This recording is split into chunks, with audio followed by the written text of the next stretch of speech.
All right, everybody. Hello, hello, hello. Welcome back to Beyond the Horizon. My name's Zach Huar from New Horizon North, BVIU.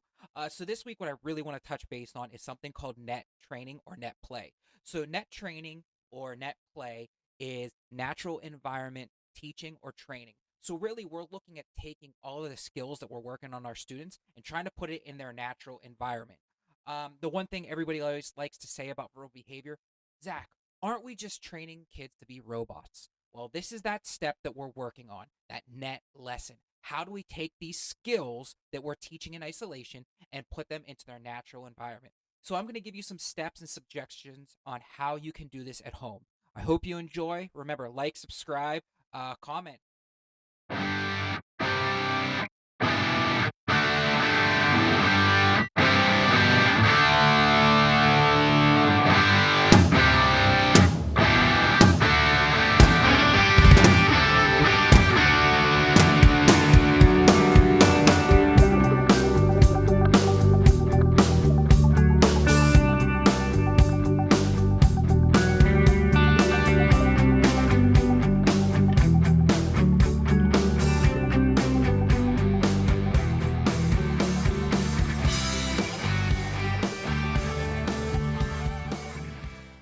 All right, everybody, welcome back. So, what I want to do is kind of show you some ways that we can do some net lessons at home.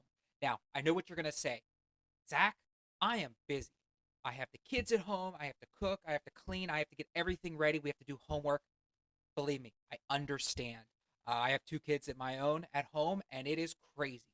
But what I'm going to try to do is give you some simple ways to work on these verbal behavior protocols at home.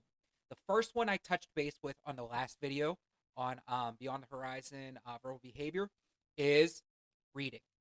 The one thing I love to do with our kids is we read every day, even if it's 5, 10 minutes.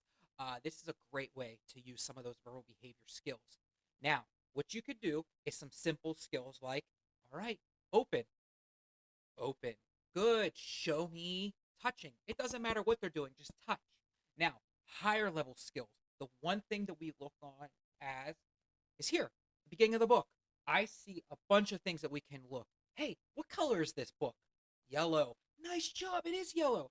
Oh, can you show me the fish that is blue? Nice. What is it? Fish. Great job. So just before we even open the cover, there are so many things we can do. Um, the one thing I always like to do with my kids at school when I was teaching these programs is, all right, open. All right, we're gonna go around and we're gonna try it. You open. Nice job, Johnny. Good open. Even if they would just do this and touch the bottom of the book, we can help and say, oh, nice job opening. Now, the one thing they always teach with these should be skills they already know. So if a student doesn't know how to say fish or doesn't know this is a fish, you probably shouldn't be asking fish. What is it? But what you could do is maybe prompt it. Hey, can you touch the fish, Johnny? Nice job. That is a fish. Remember, fish. So there's different things like that you can do. Now, once you open these books, there's a lot more you can do. Um, Higher level skills, if the kids can open, they open. If they can man for turn the page. Sometimes my kids would look at me like I have 5 eyes because I would just sit there. And they'd look at me. I'm sitting there. And I'd say, what do you guys want? Oh, turn the page? Yeah, I'll turn the page. Nice. Okay, let's get started. My bad. One Fish, Two Fish, Red Fish, Blue Fish by Dr. Seuss. And you can go through the book. You don't have to do it every time, but you can to open the book to turn the page. We can look at, oh, what is this? That's right, it's water.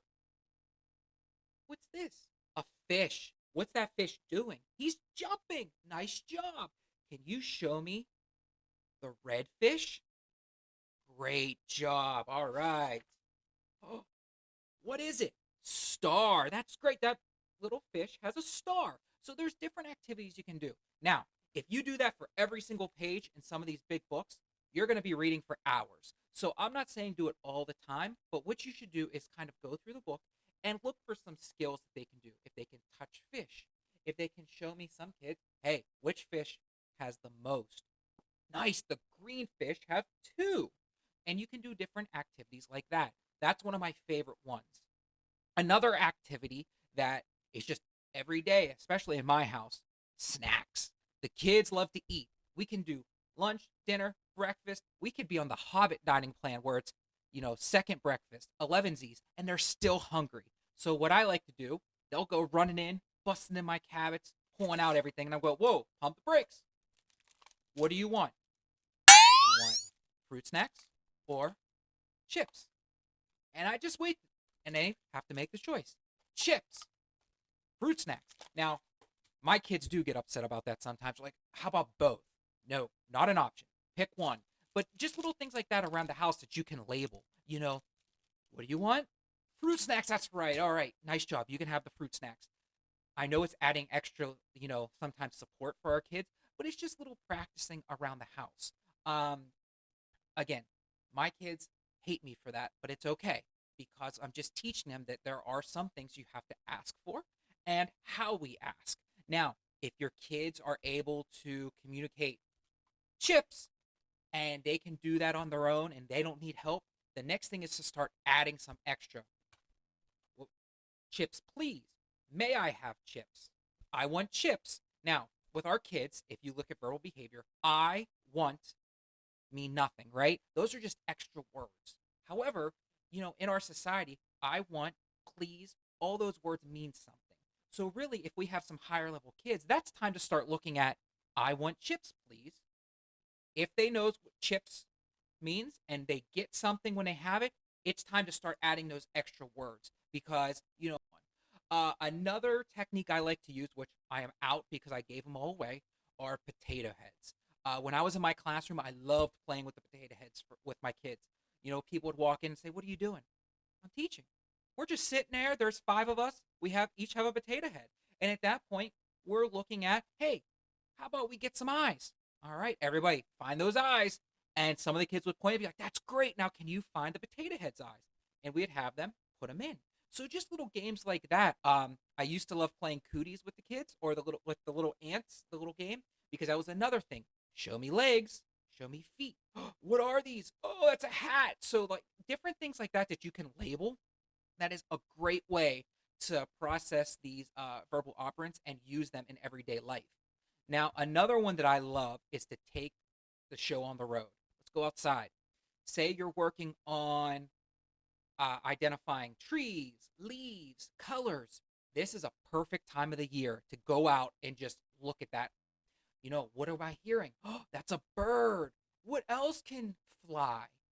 And start adding some different conversations. Now, for a lot of our little kids, that might be too advanced, but that's when we go, oh, look, leaf, touch the leaf. And you can start adding some different things like that. Oh, the grass is green. Look at the green grass. So we're just trying to look at different um, activities that we do in our everyday life.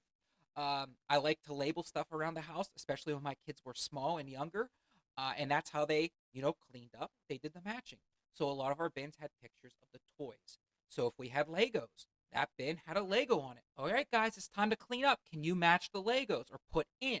So anything that helps, pictures, labels, those things can help to label that communication piece for those students.